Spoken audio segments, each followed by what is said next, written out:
नाशिक लोकशाही न्यूजच्या 5व्या वर्धापन दिनानिमित्त प्रभारी जिल्हा शल्यचिकित्सक डॉक्टर सतीश कुमार शिंपी यांनी शुभेच्छा देत माध्यम संस्थेच्या कार्याचे कौतुक केले।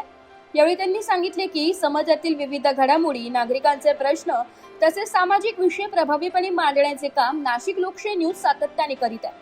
पत्रकारिता क्षेत्रात जबाबदारीने आणि सकारात्मक दृष्टिकोनातून कार्य करत संस्थेने अल्पावधीतच वाचकांचा विश्वास संपादन केला। तसेच पुढील काळातही नाशिक लोकशाही न्यूजने समाजहिताचे कार्य अधिक जोमाने करत यशाची नवी शिखरे गाठावीत अशा शुभेच्छाही डॉक्टर शिंपे यांनी दिल्या। नाशिक लोकशाही न्यूजच्या 5व्या वर्धापन दिनानिमित्त विविध क्षेत्रातील मान्यवरांकडून शुभेच्छांचा वर्षाव होत असून संस्थेच्या कार्याबद्दल गौरव व्यक्त केला जातो। नमस्कार, मी डॉक्टर सतीश वसंत शिंपे, प्रभारी जिल्हा शल्यचिकित्सक, जिल्हा रुग्णालय नाशिक। नाशिक लोकशाही न्यूज गेले 5 वर्षापासून नाशिक जिल्ह्यात पूर्णपणे सेवा देत आहे आणि त्यांचा 5वा वर्धापन दिन शनिवारी दिनांक 6 जून रोजी पंचवटी मखमलाबाद येथे होत आहे। त्यांनी 5 वर्ष पूर्ण केले, त्याबद्दल त्यांना हार्दिक शुभेच्छा। ब्युरो रिपोर्ट, नाशिक लोकशाही न्यूज, नाशिक।